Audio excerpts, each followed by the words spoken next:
Hello and welcome to the Halo Forge Epidemic. This is Oakley HiDef, and I'm here to bring you the first basic overview of the Forge map, and this is going to be Ravine. So what I'm going to do is I'm going to show you the majestic hillsides that you can see on Ravine. It looks great, and then we're going to be going through the various objects that you'll be able to place on Ravine and on the maps in general. So you can see this beautiful gore here, and then the Forerunner structure over here on the side. So this map is going to be characterized by the rolling green hills, the rocky, arid, and grassy terrain on the sides, and of course the water on the outside. So it's a really cool, impressive Forerunner structured area. Something I wanted to note is the extent to which you can forge. So this is wrapping around the sides. You can forge on these nooks and crannies up on the hills, so you can wrap around the structures but not go completely around them.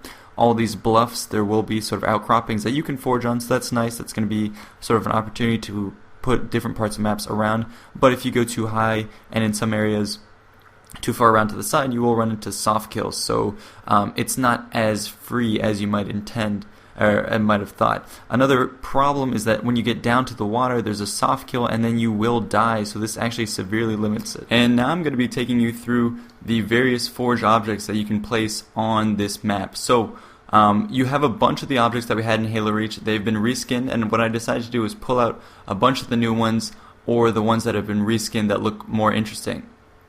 So what I can pull up right now is you're going to have your menu. So you can put up human weapons, covenant weapons, forerunner weapons, armor abilities, gadgets, all sorts of things, Dominion, all these different types of various objects. And what you have is Ravine specific objects. So you can see that you have a list of various numbers of Ravine specific objects. So each of the specific forge maps will have its own special buildings and scenery pieces. So these are the ones for Ravine. You have these nice multi-tiered buildings. So obviously this is UNSC themed. It looks nice.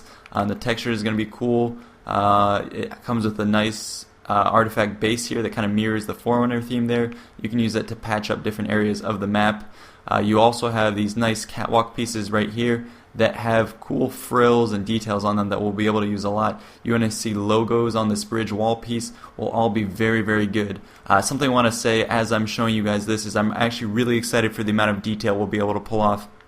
A lot of the new forge pieces have incredible amounts of detail that we'll be able to use.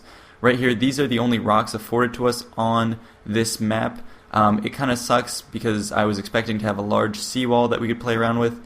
But sadly we weren't given it. So what we have is the natural section here. You have 50 of them, each $10, so you can place down a lot of these rocks.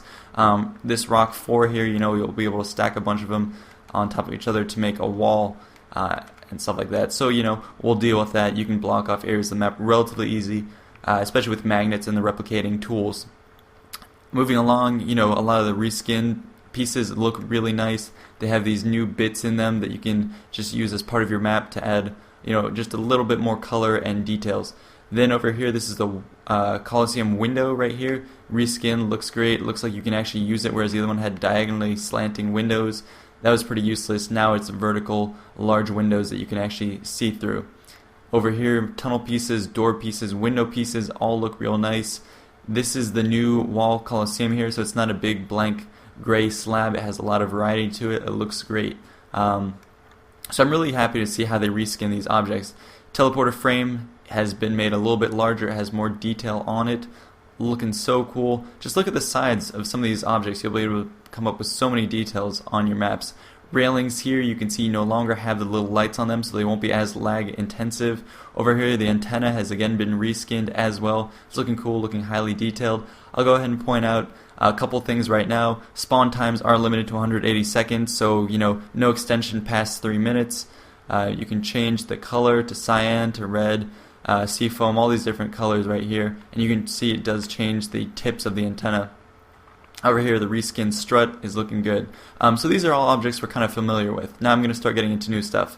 So we have access to a lot of these cool crates. So these are normal physical objects that you can bash around. They can interact, and they'll have different elements to them. So these will be cool for minigames. What's also nice that they changed is they fixed it so that when you put these objects on phased, they can actually go straight into the ground. So whereas before you had to use geomerging, now you can just put them straight into the ground. So these objects no longer glitch in that way. These look great. I love the green texture. That'll break up a lot from the gray texture we were used to. They have a lot of cool details and doors on them. Look at the hinges here. All of these pistons and whatnot that we'll be able to use. You can come inside of them, so we'll have a lot of cool stuff to work with for mini games. A lot more sandbags, as you can see here, and a lot more, individual packets. So we can even place down just a singular sandbag. That'll be great for small details, even just the UNSC logo. We can also put down pallets. These will be destructible. So you have pallets that are about this size that you can go ahead and punch to pieces. Then you have another pallet over here that's metal that kind of acts in the same way, but it's non-destructible, so that's cool. Over here we have some more crates again, all different shapes and sizes, so this looks great. I'm really happy to see the variety here. You have these jersey barricades that you can actually destroy and they'll chip, so more details. 2 different kinds of chairs. Over here you have these barricade large pieces and a new barricade small piece, or at least reworked. And it's the perfect height so the Spartans can shoot through, so this will be a little more viable. Now I'm going to skip this section here because that's sort of what I'm most excited about. We're going to move over here. Teleporters make a return. Man cannons are back. They look awesome. They look like sort of jet engines, so I can see this working their way into aesthetic forged pieces. These gravlifts look a little bit different. Teleporters, relatively the same. These are 3 explosives, so fusion coil here, mine here. And then over here, this is a fuel canister. It kind of works like a propane tank where you'll be able to shoot it, and then after a little bit, it'll spout flames and explode. So that's kind of a cool thing. Over here, we have our one-way shield doors and just general shield doors that you can go through. These will bounce you off. They changed the coloring on these to make them a little more obvious, and they will again suck you through. Over here, the just normal shield doors. I think it looks great. Here's what we have in the sort of toys section. The tin cup makes a return. It's a bit larger, so we'll be able to put down a bit more of the grass as before. We have the die, which isn't spawned here. We have the golf ball, the soccer ball, and the kill ball, which has been reskinned. On top of that, we have gravity traits, but we'll be covering that in another video. Over back here, this is all stuff associated with Dominion.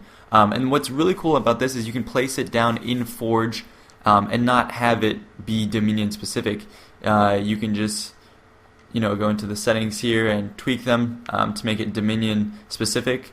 Otherwise you can just leave them here for the aesthetics. So I really like this. There's a lot more for us to play with, especially with colors and all these different designs. Over here you can see this is the new flag stand and the new capture plate. They've been reworked, so we don't have the flag stands that are small little pointy things, so we'll have to find a new way to make buttons, but that'll be cool.